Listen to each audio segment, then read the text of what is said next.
Hello everyone, welcome to the study Bangla. আজকে আমরা করব কোষে দেখি 16 নম্বর কোশ্চেন। এক একটা কী বলে আছে, কোনো যৌথ ব্যবসায় তিন বন্ধুর মূলধন যথাক্রমে 200 টাকা, 150 টাকা ও 250 টাকা। একই সময় পরে তাদের লাভ্যাংশ অনুপাত কত হবে? তাদের লাভ্যাংশ অনুপাত বার করতে বলেছে, তাহলে যেটাই তাদের মূলধন অনুপাত হবে সেটাই তাদের লাভ্যাংশ অনুপাত। তাহলে তিন বন্ধুর মূলধন অনুপাত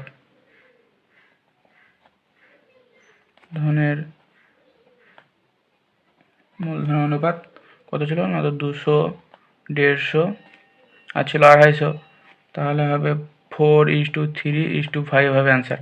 তাহলে তাদের তিন বন্ধুর মূলধন অনুপাত হচ্ছে 4:3:5।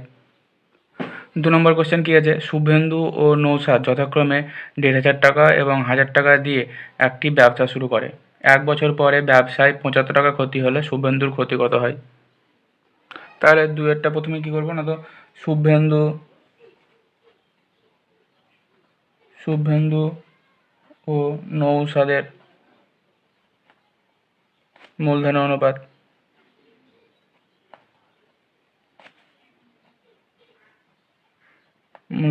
কত, 1,500 আর একটা হচ্ছে 1000, তাহলে অনুপাত হবে 3:2 হবে অনুপাত। তাহলে মোট অনুপাত কত হবে না, তো 3 + 2 5 হচ্ছে মোট অনুপাত। তাহলে শুভেন্দুর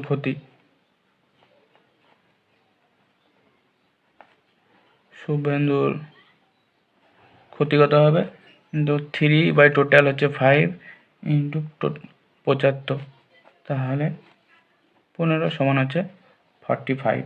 তাহলে এত টাকা হচ্ছে শুভেন্দুর ক্ষতি। 3 নম্বর কোশ্চেন কী আছে, ফতেমা, শ্রেয়া এবং স্মিতা তিনজনে মোট 6,000 টাকা দিয়ে একটি ব্যবসা শুরু করেন। 1 বছর পরে ফতেমা, শ্রেয়া এবং স্মিতা যথাক্রমে লাভ্যাংশের 50 টাকা, 100 টাকা এবং 150 টাকা পায়। স্মিতা ওই ব্যবসায় নিয়োজিত করে। তাহলে কত টাকা নিয়োজিত করেছে সেটা বার করতে বলেছে। তাহলে তাদের মূলধন অনুপাত বার করতে হবে। ফতিমা, শ্রেয়া ও স্মিতার মূলধনের অনুপাত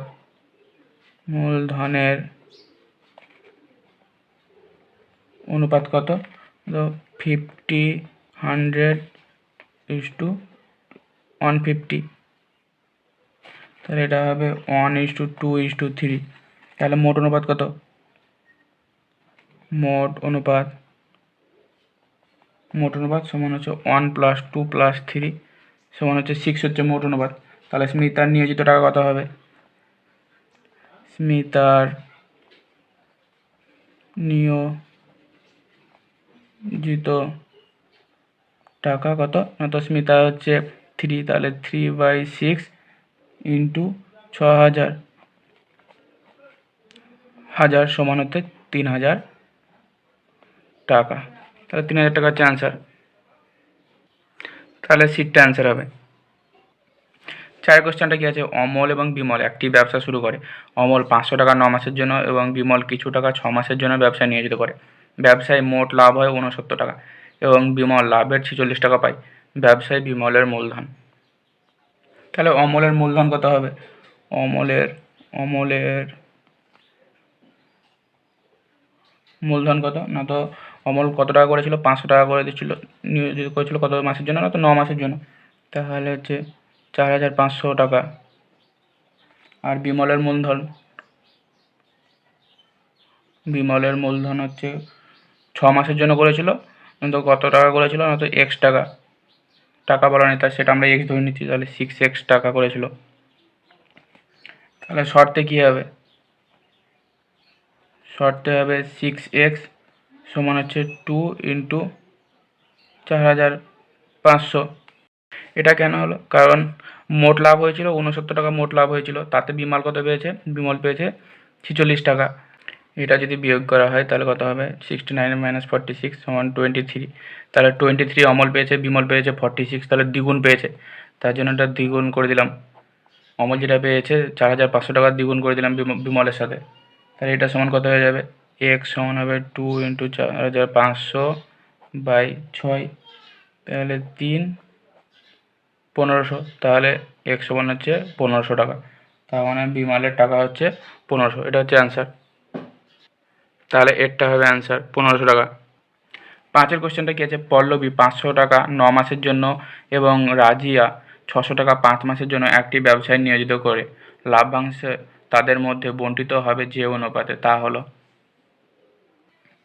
তাহলে 5-এরটা কী হবে, তাহলে পল্লবী ও রাজি আর অনুপাত কত, তো পল্লবী করেছিল 500 টাকা করেছিল 9 মাসের জন্য ইন্টু 9, ইস্টু রাজিয়া কত করেছিল না, তো 600 টাকা করেছিল 5 মাসের জন্য, তাহলে 4500, এটা হচ্ছে 3000, সমান হচ্ছে 3:2। তাহলে 3:2 অনুপাতে তাদের মধ্যে লাভ্যাংশ ভাগ হয়ে যাবে। তাহলে অ্যান্সার হচ্ছে এ, 3:2। বির আগেরটা কী আছে, অংশীদারি ব্যবসায় কমপক্ষে লোকের দরকার হয় 3জন। এটা মিথ্যা, কারণ দুজনের মধ্যেও হয়। এখানে দেখতে পেলাম পল্লবী আর রাজিয়ার মধ্যে হচ্ছে, তাহলে এটা মিথ্যা হয়ে যাবে, দুজন হলেও হয়ে যায়। আর দুটো কী আছে, একটি ব্যবসায় রাজু ও আসিফের মূলধনের অনুপাত 5:4 এবং রাজু মোট লাভের 80 টাকা পেলে আসিফ পায় 100 টাকা। দুটোটাও মিথ্যা হবে, কারণ এখানে রাজু আর আসিফের বলা আছে 5:4, তাহলে এটা লাভের পরিমাণ রাজু আর আসিফের হতো, রাজুর হতো 100 টাকা আর আসিফের হতো 80 টাকা। এখানে যদি 20 দিয়ে করা হয় তাহলে এটা 100, এটা 80, তার মানে রাজুর 100 আসিফের 80 হতো। এটা উল্টো করে দেওয়া আছে যে 80 টাকা বলা আছে রাজু আর 100 টাকা বলা আছে আসিফ, তাহলে এটা হচ্ছে মিথ্যা, দুটো মিথ্যা হবে। সি এর আগেরটা কি বলেছে, অংশীদারি কারবার কয় ধরনের। অংশীদারি কারবার হচ্ছে 2 ধরনের, একটা হচ্ছে সরল, একটা হচ্ছে মিশ্র। দুইটা কি, অন্য কোনো শর্ত ছাড়া অংশীদারি ব্যবসায় অংশীদারগণ সমান সময়ের জন্য মূলধন নিয়োজিত করলে তাকে কোন অংশীদারি কারবার বলা হয়। তাহলে এটা হবে সরল অংশীদারি কারবার। এখানে বলা আছে কোনো শর্ত ছাড়া বলা আছে অংশীদারি ব্যবসায় কি না, তো সমান সময়ের জন্য, তাহলে এটা সরল। তৃতীয়টাকে বলা আছে অন্য কোনো শর্ত ছাড়া অংশীদারি ব্যবসায় অংশীদারগণ ভিন্ন ভিন্ন সময়ের জন্য মূলধন নিয়োজিত করলে তাকে কী বলা হয়, তাকে মিশ্র অংশীদারি কারবার বলা হয়, কারণ এখানে বলা আছে ভিন্ন ভিন্ন সময়ের জন্য। তাহলে যদি সমান সময়ের জন্য হয় তাহলে সেটা সরল অংশীদারি কারবার, আর ভিন্ন ভিন্ন সময়ের জন্য হলে মিশ্র অংশীদারি কারবার। 17 একটা কি বলা আছে, একটি অংশীদারি ব্যবসায় সমীর, ইন্দ্রিয় এবং অ্যান্টনির মূলধনের অনুপাত 1/6:1/5:1/4। বছর শেষে ব্যবসায় মোট লাভ 3700 টাকা হলে অ্যান্টনির লাভ কত হবে হিসাব করে দেখি। 17 কী হবে, এখানে মূলধনের অনুপাত বলা আছে, তাহলে আমরা এখানে মোট অনুপাত করতে পারি। মোট অনুপাত কত না, তো 1/6 + 1/5 + 1/4 সমান হচ্ছে 60, এটা হবে 10 + 12 4 15 60 15 সমান হবে 37/60 হবে এটা। তাহলে অ্যান্টনির লাভ কত হবে, তাহলে অ্যান্টনির লাভ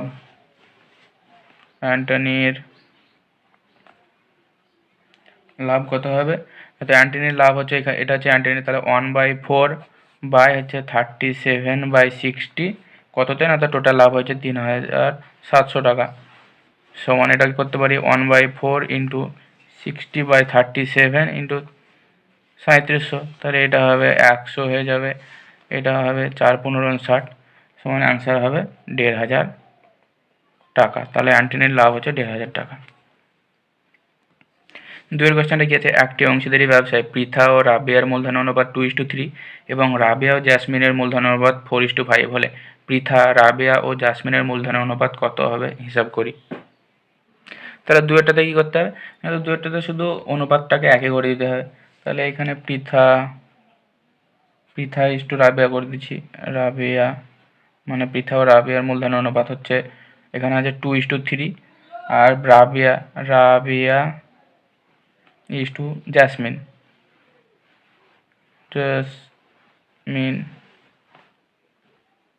হচ্ছে কত না, তো 4:5। তাহলে এখানে আছে পৃথা, রাবিয়ার এখানে 3 আছে আর এখানে আছে 4, তাহলে এই দুটোকে একই করে দিতে হবে।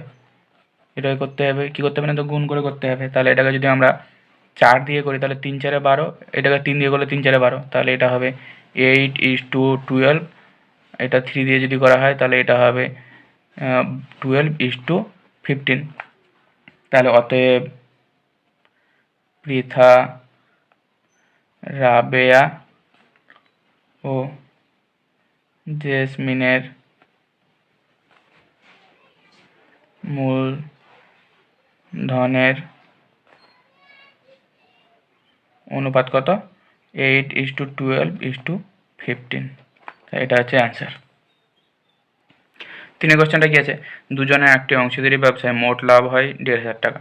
রাজীবের মূলধন 6,000 টাকা এবং লাভ 900 টাকা হলে আফতারের মূলধন কত হবে হিসাব করে লিখি। তাহলে 3-এরটা কি আছে না, তো মোট লাভ বলা আছে 1,500 টাকা, সেখানে রাজীবের লাভ হয়েছে 900 টাকা, তাহলে আফতারের লাভ কত হবে? আফতারের লাভ কত না, তো 1,500, সেখান থেকে রাজীবের লাভ বাদ 900 টাকা, তাহলে আফতারের লাভ হবে 600 টাকা। 600 টাকা হচ্ছে আফতারের লাভ। আর রাজীব ও আফতারের মূলধনের অনুপাত কত হবে তাহলে? তাহলে রাজীব ও আফতারের মূলধনের লাভের অনুপাত, তাহলে রাজীবের লাভ হয়েছে 900 টাকা, আফতারের হয়েছে 600 টাকা, তাহলে এটা হবে 3:2 লাভের অনুপাত এটা হচ্ছে। তাহলে এখানে রাজীব ও আফতারের মূলধন কত হবে? তাহলে আমরা এটা এভাবে করতে পারি, তাহলে রাজীবের মূলধন বাই আফতারের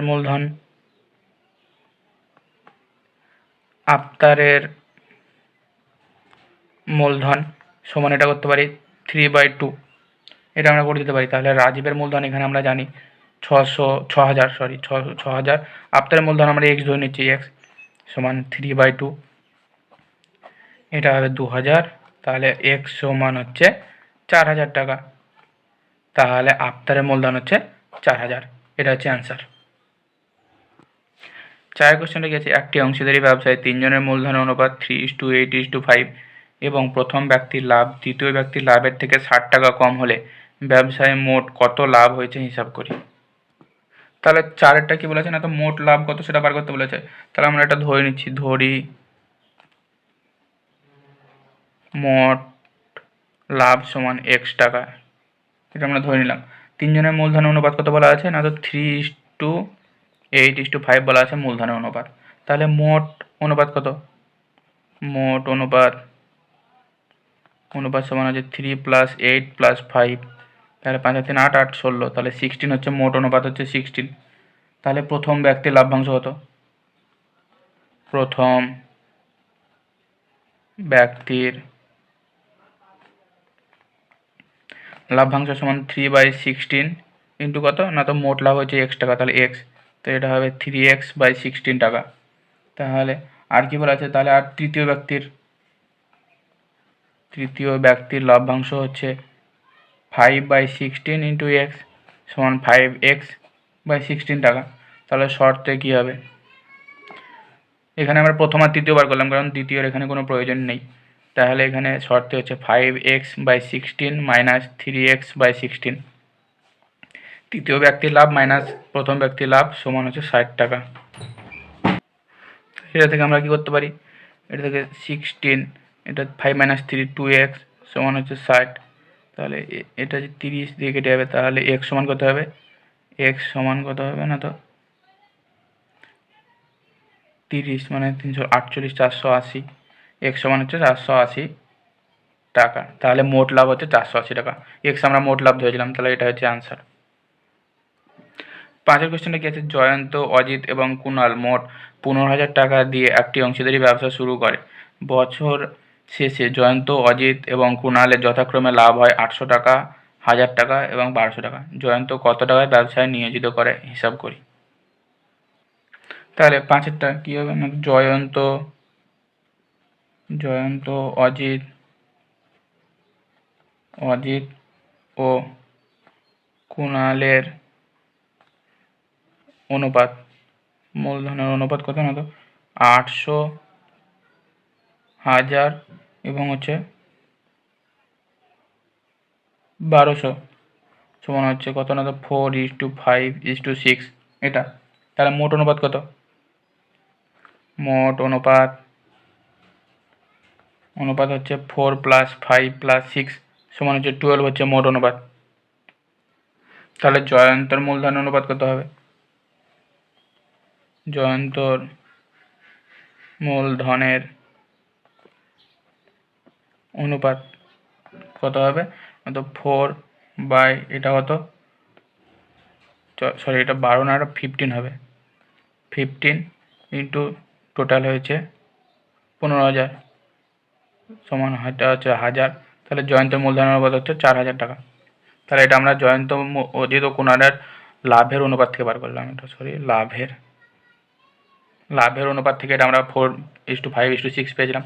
মোট অনুপাত 15। তাহলে জয়ন্তর মূলধন অনুপাত আমরা পেয়ে গেলাম 4,000 টাকা। তাই এটা হচ্ছে অ্যান্সার।